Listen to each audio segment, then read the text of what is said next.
안녕하세요, 알파TV입니다. 자, 오랜만에 또 영상을 올리게 됐는데 오늘은 많은 분들이 궁금해하시는 경계선 성격 구조에 대해서 한번 제가 직접 공부하고 경험한 내용을 바탕으로 한번 이야기를 나눠볼까 합니다. 제 말이 무조건 다 맞진 않아요. 그러니까 저는 제가 경험하고 공부한 내용을 바탕으로만 설명을 하는 거기 때문에 부족하거나 선생님들 생각하고는 다를 수가 있어요. 그래서 참고를 좀 해주시고 좀 들어주셨으면 감사하겠습니다. 자, 먼저 경계선 성격 구조에 대한 정의를 먼저 한번 내려볼까 합니다. 이게 경계선이지 않습니까? 보더라인이라고 하는데 정신증과 신경증 경계 사이에 있다고 해서 경계선 성격장애라고 많이들 그렇게 부릅니다. 그리고 또 한편으로는 자기와 대상 간의 관계함에 있어서 그 경계선이 모호하기 때문에 나와 대상을 구분하지 못한다. 그래서 경계선이 애매하다라는 측면에서 경계선 성격이라고 하기도 합니다. 또 대상관계 이론에서 봤을 때 편집 분열성 자리와 우울 자리가 있는데 여기 중간 지점에 위치한다고 해서 편집 분열 자리와 우울 자리를 왔다 갔다 하는 경향이 좀 있거든요. 경계선 성격 장애자들이. 그래서 이런 성격 구조를 크게 나눠서 이렇게 세 가지로 분류를 하게 됩니다. 그리고 이런 경계선 성격과 또 경계선 구조가 심할 경우에, 정도가 심하면 경계선 성격 장애라고 장애를 붙이기도 합니다. 그래서 이 경계선 성격 구조라는 거는 쉽게 성격이 바뀌고 감정이 바뀌고 안정되지 못한 상태의 그런 정신 구조를 의미합니다. 그런데 이 사람들이 제법 사회에 잘 적응해요. 그래서 정도가 심하지 않다면 나름 큰 성과를 이루기도 하고, 그리고 가끔은 또 이해할 수 없는 정신증적 행동을 해서 주변 사람들을 경악하게 만드는 경우가 있지만 대부분의 정도가 심하지 않은 사람들은 잘 적응해서 증상이 파괴적이지 않고 심하지 않은 경우에 그게 장점이 돼서 잘 살고 있는 경우가 많습니다. 자, 그리고 경계선 성격장애의 특징에 대해서 한번 몇 가지 알아보도록 하겠습니다. 가장 두드러진 특징은 이분들이 평소에는 정상이에요. 이런 경계선 성격 구조를 가진 사람들은 평상시 평온한 상태에서는 정상적인 모습을 하고 있다가 특정한 상황이나 특정한 인물하고 대면을 할 때만 정신증적 상태가 나옵니다. 그래서 이런 정상적인 면과 정신증적인 면을 두 개 다 가지고 있습니다. 그래서 양면성이 있고요. 상황에 따라서 대화를 하다가 갑자기 정색을 한다든지 갑자기 분노를 한다든지 또 반대로 갑자기 너무 기분이 뜨기도 합니다. 그래서 한마디로 감정을 주체하지 못하는 상황들이 많이 연출됩니다. 어떤 분들은 이게 분노 조절 장애다라고 착각을 할 수도 있는데 엄밀하게 말해서는 경계선 성격 장애랑 분노 조절 장애랑 좀 다릅니다, 의미가. 그래서 분노 조절이 어렵다고 해서 모두 다 경계선 성격이라고 하기는 조금 애매합니다. 그리고 저번에 다뤘던 자기애성 성격자들과 비교를 했을 때 이 자기애성 성격자들은 보통 성격 일관성이 있거든요. 그래서 이랬다 저랬다 하질 않기 때문에 그런 면에 있어서는 좀 안정적인 면이 있어요. 그런데 이 경계선 성격자들은 일관성이 없고 인격이라든지 성격이라든지 기분이 휙휙 바뀌기 때문에 주변에서 봤을 때는 경계선자가 좀 더 상태가 안 좋아 보이는 경우가 많습니다. 실제로 관찰했을 때는. 근데 안정감에서 봤을 때는 자기애성 성격자가 좀 더 나을 수도 있지만 경계선 성격자하고 비교했을 때 서로 어떤 성격이 더 심각한 구조를 갖고 있는지는 경우에 따라서 좀 다를 것 같습니다. 자기애성 성격자들은 오히려 좀 높은 위치에 가 있는 경우가 많거든요. 사회적 지위가 안정되고 강박적 성향이 있기 때문에 나름 목적을 달성하기 위해서 꾸준하고 열심히 살고 있는 경우가 많습니다. 자, 그리고 경계선 성격자들은 평상시에는 정상이나 또 욱하거나 할 때, 또 이렇게 수틀리거나 할 때 큰 사건 사고를 한 번씩 칩니다. 그래서 그런 단점이 있지만 한 번씩 이렇게 사람들이 무너지고 정신증 증상이 나오는 단점이 있지만 인간미가 좀 자기애성 성격에 비해서 인간미가 좀 있고, 그리고 정서적으로 공감 능력이 좀 높다는 점, 이게 장점이라고 할 수 있습니다. 자, 그래서 저는 경계선 성격 구조를 이렇게 정의를 내리고 싶습니다. 정신증이 되는 것을 가까스로 막고 있는 사람들. 그런데 이게 주의해야 될 게 정신증이라고 하는 게 정신병자라는 정신병하고는 다른 개념이에요. 정신분석에서는. 그래서 이거를 기분 나빠하실 분들도 있을 건데 절대 나쁜 게 아닙니다. 정신증이라고 해서 그 자체가 병인 건 절대 아니에요. 신경증도 그 자체가 병인 건 아니고, 신경증과 정신증이라는 이 심리 체계가, 이 구조가 다르기 때문에 그렇게 부르는 거지, 확실히 이게 뭐 정신병이 있다, 아니면 뭐 부적응자다, 이렇게 표현할 수는 없어요. 주변에 잘 나가는 사람 중에서도 자세히 따져보면 정신증자가 꽤 있습니다. 그래서 그렇게 함부로 정의를 내리기는 좀 힘들고요. 그러니까 일반 사람들하고는 심리 체계가, 무의식의 이제 이런 구조들이나 이런 게 조금 차이가 있음을 의미하는 것일 뿐입니다. 정신증은 한마디로 표현하자면 이 생각에 한계가 없는 사람들, 그러니까 또 좋게 말하면 창의성이 넘치고 톡톡 튀는 매력이 있겠죠.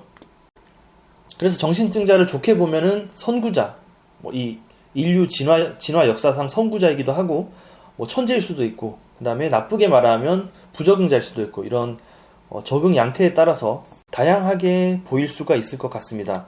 그래서 신경증자나 일반인들의 사고방식을 뛰어넘는 독특한 발상을 하기도 하고요. 또 일반인 기준에서는 이게 공상이나 망상이 아닌가, 너무 심한 게 아닌가, 그리고 또 허무맹랑한 이야기들을 하기 때문에, 또 앞뒤 맥락이 없기 때문에 조금 혼란스러울 수도 있어요. 일반인들이 봤을 때는.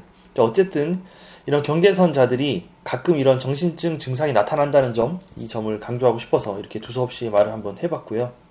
그리고 정신증자가 상대적으로 신경증자나 일반인들에 비해서, 저는 이렇게 생각해요.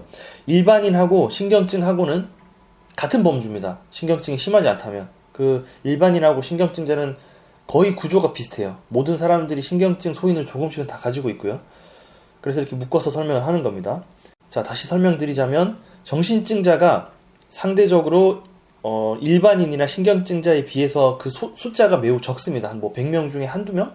실제 딱 정신증 구조가 심한 사람은 100명 중에 한 두세 명 정도 있을까? 그 정도 수준인데, 그래서 이 정신증자가 숫자가 일반인이나 신경증자들에 비해서 좀 숫자가 작기 때문에 뭐 비정상 취급을 받을 수도 있어요. 어쨌든 정도가 심하지만 않으면 절대 이분들을 비정상으로 취급해서는 안 됩니다. 그리고 대표적으로 저는 스티브 잡스를 무시할 사람은 아마 없을 거예요. 그의 업적으로 봤을 때 스티브 잡스가 저는 대표적인 정신증자 중에 잘 풀린 케이스라고 생각해요. 스티브 잡스가 아마 경계선 성격일 겁니다. 조울증도 좀 있을 것 같고, 하여튼 뭐 스티브 잡스가 저는 정신증에 가까운 천재라고 보거든요. 그래서 이렇게 정신증에 대해서 그렇게 편견을 가질 필요는 없을 것 같습니다. 저번 영상에서 우리 모두는 자기애성이 있기 때문에, 그러니까 정도의 차이라고 제가 설명을 드렸었는데, 경계선 성격 구조라는 게 이 스펙트럼이 있습니다. 그래서 이 스펙트럼이 정도가 심하냐 적냐 이런 위치에 따른 차이지, 우리 모두 조금씩은 또 경계선 기질이 있거든요. 조금 성격이 뭐 불같다고 해서 무조건 경계선 성격 장애다라고 표현하기는 좀 힘들지 않습니까? 그래서 이렇게 정도의 차이라고 이해해 주시면 되겠고요. 그리고 경계선 성격자들이 이런 감정의 전환이, 기분의 전환이 순식간에 이렇게 휙휙 바뀌는 기질이 있는데, 이게 바로 헬이라는 방어 기제를 자주 사용하기 때문에 그런 거예요. 이 본래 인격인 제1차 인격, 우리가 평소에 일상적인 상태에 있을 때 인격인 1차 인격은 헬이가 나타났을 때는 이인증이나 비현실감 같은 증상들이 나타나면서 그 증상들이 나오는데, 경계선자가 가진 그 심한 수준의 헬이는 아예 인격 자체가 분리가 돼요. 그냥 자아 자체가 이렇게 반으로 분리가 돼서 제1인격, 2인격으로 분리가 돼서 이게 인격이 번갈아 가면서 휙휙 바뀌는 거예요. 중심적인 제1인격이 강해야만 2인격이 이렇게 활개를 치지 못하는데, 1인격이나 2인격이나 똑같은 수준의 에너지를 갖고 있기 때문에 이분들은 이게 전환이 엄청 빠릅니다. 인격이 3개 있으면 3개가 이렇게 확확 변하겠죠. 그래서 이제 2차, 3차 인격들이 불쑥불쑥 튀어나와서 주도권을 잡기 때문에 돌발적인 상황들이 굉장히 많습니다. 그리고 이 인격들이 이렇게 제1인격에서 2인격으로 이렇게 전환되기 전에 퇴행이라는 방어 기제가 일어나요. 퇴행이라는 기제. 퇴행은 이제 과거로 유아기적 시절로, 어린 시절로 이렇게 순식간에 이렇게 돌아가는 그런 현상을 의미하는데, 경계선자들은 이렇게 퇴행이 쉽게 일어납니다. 일반인들보다. 제1인격은 뒤로 이렇게 순식간으로 뒤로 빠지고, 뒤에서 기다리고 있던 제2인격이 드러남으로써 유아기에 억압된 다음 인격들, 그러니까 2인격, 3인격들이 튀어나와서 심한 경우에는 이 사람들이 마치 빙의가 된 게 아닌가, 귀신 들린 게 아닌가, 사탄에 놀아나고 있는 게 아닌가 할 정도로 정신줄을 놓고 좀 심한 퇴행적인 행동을 할 때가 많습니다. 그리고 이상화 평가절하라고 하는 기제들도 많이 일어나는데, 이게 뭐냐면 한마디로 변덕이 되게 심하고 금사빠라는 거예요. 금방 사랑에 빠지는 사람들. 상대의 몇 가지 장점들만 보고 금방 이상화가 확 일어나서 원하는 건 다 해줄 것처럼 그렇게 하다가 또 뭔가 한 지점에서 수틀리거나 마음에 들지 않으면 갑자기 평가절하하면서 이제 금세 대상을 갖다 버리게 됩니다. 이게 사실 유아기 때 아이의 심리거든요. 장난감을 하나 사서 신나게 가지고 놀다가 금방 질려서 갖다 버리고 또 다른 걸 사달라고 하고, 이런 아이의 심리. 그리고 이 경계선자들이 타인들한테 폭발하는 경우는 크게 봤을 때 두 가지가 있습니다. 첫째는 이제 가깝고 편한 사이라서 이 전이가 잘 일어나서 그런 증상들이 쉽게 나타나는 거죠. 제 1인격에서 2인격의 전환이 편하기 때문에 일어나는 경우. 그 다음에 둘째는 그들이 예전에 상처받았던 트라우마 장면 비슷한 특정 상황이나 특정 사건에서 갑자기 방어가 깨져서 즉각 폭발하는 경우가 있습니다. 이렇게 사건이냐 아니면 편안한 인물이냐 두 가지로 나눌 수 있겠고요. 이 경계선자들의 또 특징이 자기하고 타자가 하나이기 때문에 무의식선에서는 타인의 감정이 마치 내 감정인 것처럼 느껴서 감정이입이 너무 심하게 되기도 하고, 또 반대로 내 감정을 타인도 느껴야 된다고 생각을 해서 이 감정의 전달을 엄청 쉽게 합니다. 그래서 상대방을 감정 쓰레기통으로 만드는 경우도 굉장히 많습니다. 정신증자하고의 차이는, 100% 정신증자는 의식선에서도 너와 나의 관계가 혼동이 많이 와요. 그래서 말도 안 되는 행동이나 이상한 행동을 많이 하지만 평상시에도, 경계선자들은 의식선에서는 일반인과 같이 자기와 타자의 구분이 명료합니다. 그래서 평상시에는 멀쩡해요. 그런데 무의식선에서는 자기와 타자가 융합되어 있다고 생각을 하기 때문에 이런 일이 생기는 겁니다. 그래서 이게 자아가 튼튼한 상태에서 활용이 되면 공감 능력이 되는데, 경계선자들은 대부분 자아가 약하기 때문에 공감에서 그치는 게 아니라 상대방의 감정이 너무 확 느껴져서 내가 멘탈이 나가버려요. 그런 일이 많고요. 그리고 예를 들어서 상대가 나를 미워할 수도 있잖아요. 미워한다는 감정이 조금만 들어도 그게 너무 크게 확 느껴져서 갑자기 분노 폭발을 하고 감당을 못하는 경우가 종종 생기기도 합니다. 자, 그리고 원인에 대해서 한번 살펴보죠. 원인은 이게 확실치가 않아요. 너무 생애 초기의 문제이기 때문에 이게 유년기에 너무 이른 시기에 생긴 문제인 것 같아요. 그래서 크게 봤을 때는 뭐 부모의 양육 태도, 주로 엄마겠죠. 생애 초기에. 그 다음에 부모님의 공감 부족, 그 다음에 유기하고 학대. 이게 되게 중요한 것 같아요. 유기랑 학대. 어린 시절에 버림받았거나 학대당한 경험이 있는 경우가 되게 많습니다. 그 다음에 트라우마 경험.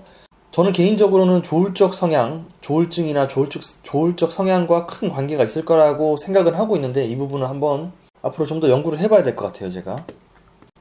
그리고 이제 제2인격, 제3인격이라고 제가 표현을 했는데, 위기 상황에서 등장하는 이런 부차적인 인격들은 보통 유년기 시절에 상처받았을 당시의 자아들일 가능성이 굉장히 높습니다. 그래서 어린 시절에 충격을 받았던 아이는 그 충격 받을 때 그 인격을 완전히 해리시키죠. 분리시켜서 1차 인격은 이제 다 좋은 것만 안고 있는 이 성격을 그대로 보호하려고 이 뒤로 다 밀어두는 거예요. 나쁜 상황들을. 그 상처받고 아프고 괴로웠던, 그리고 공포에 떨었던 경험들은 2차 인격으로 해리시켜서 다 보관합니다. 그렇게 해서 1차 인격은 살아남기 위해서 좋은 것만 다 가지고 2차 인격은 안 좋은 것만 다 가진 채로 이렇게 분열이 일어나요. 그래서 이제 성인이 되고 나서 이런 1차 인격이 잘 버티다가 자아가 약해지거나 뭐 친한 사람이 나타나거나 아니면 상황이 안 좋거나 하면 1인격이 이제 깨지면 바로 2인격이 튀어나오거든요. 이때는 이제 감당이 안 되는 거죠. 거의 정신증에 가까운 이상 행동들을 많이 하게 됩니다. 그래서 2차 인격의 충격과 상처들을 한 번에 다 몰아넣은 느낌이 나요. 이 사람들을 만나보면. 그리고 경계선자의 또 특징이 1차적인 안정된 인격인 상태에서도 2차 인격의 특징이 조금씩 나타납니다. 스며 나오는 것 같은 느낌, 2차 인격이 뒤에서. 이 성향이 어떤 성향이냐면 대표적으로 편집적인 성향이 있어요. 그러니까 의심하는 성향. 그리고 망상이 되게 많습니다. 자기 멋대로 생각하는 거. 전 영상에서 제가 따와서 설명을 드리자면 상상계에 갇혀있는 듯한 행동들을 되게 많이 합니다. 자기만의 생각, 자기만의 사고에 갇혀 있습니다. 그래서 이런 편집적인 의심과 두려움은 제가 생각했을 때는 정신분석에서도 그렇게 말하지만 2차 인격이 튀어나올까봐 겁이 나서 막고 있는 형태로 보여요. 그러니까 이 바깥에 있는 대상을 의심하는 이유가 1차 인격이 무너지고 2차 인격이 튀어나오는 게 너무 두렵거든요. 이게 두렵기 때문에 편집증과 망상을 이용해서 최대한 내 멘탈을 보호하는 거예요. 그게 튀어나오지 않게. 그래서 1차 인격의 초자아가 굉장히 강해집니다. 초자아가 강해지면서 그러니까 내 안에 있는 나쁜 것들이 올라올까봐 이걸 감시하는 과정에서 이게 외부로 투사되기 때문에 외부의 대상들이 폭력적이다, 외부의 대상들이 나쁜 놈들이다 이렇게 생각함으로써 2차 인격이 외부에 옮겨지는 그런 형태가 일어납니다. 왜 이런 방어를 쓰냐 하면, 왜냐하면 이게 재수가 없으면 외부 대상들 때문에 내 2차 인격이 이렇게 갑자기 튀어나올 수도 있잖아요. 그러니까 이런 상황들을 모면하기 위해서 회피를 쓴다든지, 남들을 뭐 자기 마음에 들지 않는 사람을 아예 만나질 않는다든지 이런 방법을 선택하는 거예요. 괜히 인간관계 잘못했다가 2차 인격이 튀어나오면 또 멘탈 유지에 어려움을 겪지 않습니까? 그런 이유가 있다고 보고 있습니다. 자, 영상 한번 자르고 2편에서 한번 다시 이어가도록 하겠습니다. 영상이 너무 길어서 편집하기가 어렵기 때문에. 자, 여기까지 하고 다음 영상에서 뵙겠습니다.